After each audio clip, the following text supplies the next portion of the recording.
Halo teman-teman, saya Widya Salsabila Putri Amiruddin dengan NIM 2213026047 akan memaparkan materi terkait gel.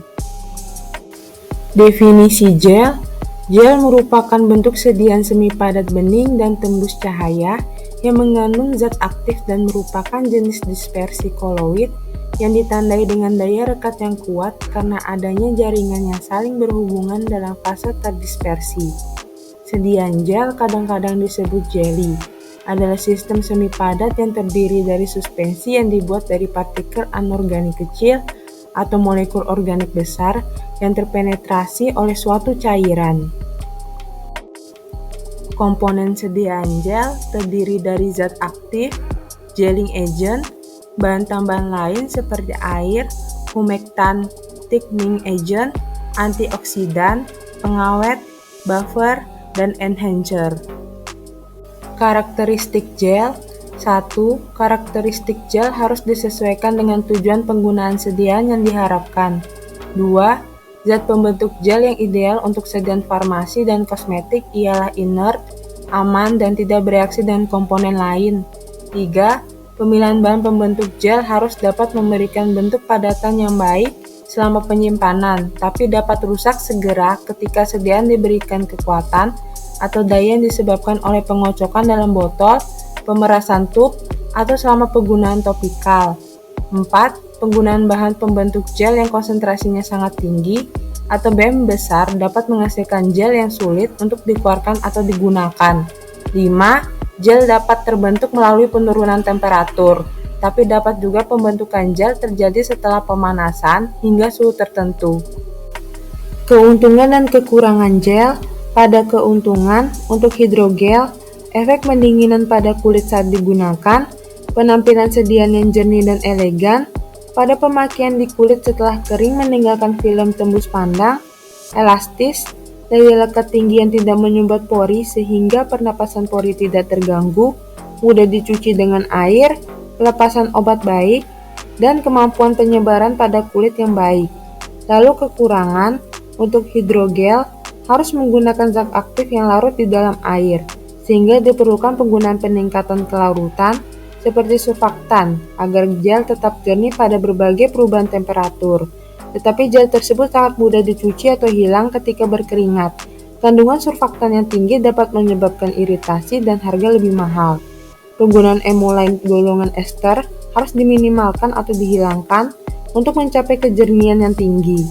Untuk hidroalkoholik, gel dengan kandungan alkohol yang tinggi dapat menyebabkan pedih pada wajah dan mata, penampilan yang buruk pada kulit bila terkena pemaparan cahaya matahari. Alkohol akan menguap dengan cepat dan meninggalkan film yang berpori atau pecah-pecah sehingga tidak semua area tertutupi atau kontak dengan zat aktif. Mekanisme pembentukan gel. Senyawa polimer yang bersifat hidrofil atau hidrokoloid didispersikan ke dalam air maka akan mengembang. Kemudian terjadi proses hidrasi molekul air melalui pembentukan ikatan hidrogen dan molekul-molekul air akan terjebak dalam struktur molekul kompleks, sehingga akan membentuk massa gel yang kenyal. Parameter kritis dalam proses pembentukan gel yaitu temperatur, pelarut, dan pengadukan. Temperatur akan berpengaruh pada kemampuan mengembangnya senyawa polimer saat didispersikan ke dalam air. Pelarut yang digunakan tidak bersifat melarutkan gel, karena apabila daya adhesi antara pelarut dan gel lebih besar dibanding daya kohesi antar gel, maka dapat merusak sistem gel. Pengadukan yang terlalu cepat dan kuat dapat mengakibatkan banyaknya gelembung udara yang terjebak dalam sistem polimer. Gelling agent. Gelling agent merupakan zat hidrokoloid yang dapat meningkatkan viskositas dan menstabilkan sediaan gel. Terdapat 3 jenis gelling agent, yaitu polimer alam, seperti natrium alginat, gelatin, kitosan, dan turunan selulosa. Polimer semi-sintetik, yaitu turunan selulosa, dan polimer sintetik seperti karbopol, polietilena, glikol, puroksamer, polilaktida, poliamida, dan polimer asam akrilat. Emulgel.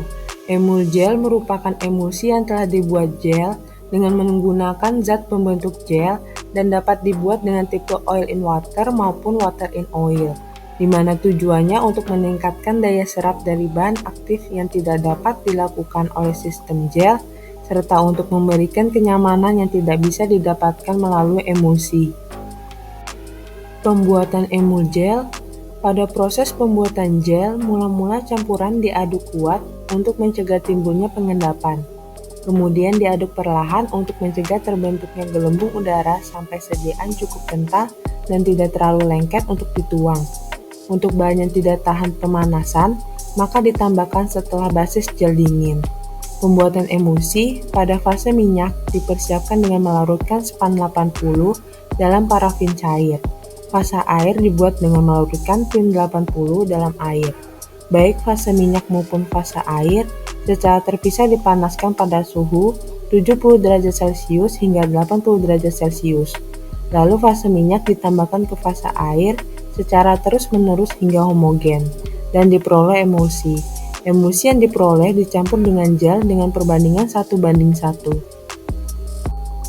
Keuntungan emulgel. Keunggulan emulgel secara umum mirip dengan gel yang memberikan pelepasan obat yang lebih cepat dibandingkan dengan krim dan salep. Sediaan ini memiliki nilai estetika yang baik, yaitu mudah dioleskan, tidak lengket, tidak meninggalkan lapisan minyak pada kulit, mudah dibersihkan, dan viskositas emulgel tidak mudah berubah selama masa penyimpanan. Selain itu, sediaan emulgel memiliki komponen fase minyak dalam sistem emulsi sebagai salah satu pembawa yang baik bagi zat aktif yang bersifat hidrofobik. Emulgel memiliki stabilitas yang lebih tinggi selama penyimpanan karena penurunan dari pergerakan minyak dan difusi oksigen dalam sistem pelepasan obat yang terkontrol dan berkepanjangan karena perlindungan oleh matriks gel dan mudah saat pengaplikasiannya. Sekian dari saya, kurang lebihnya mohon maaf. Semoga materi yang saya bagikan bermanfaat bagi teman-teman.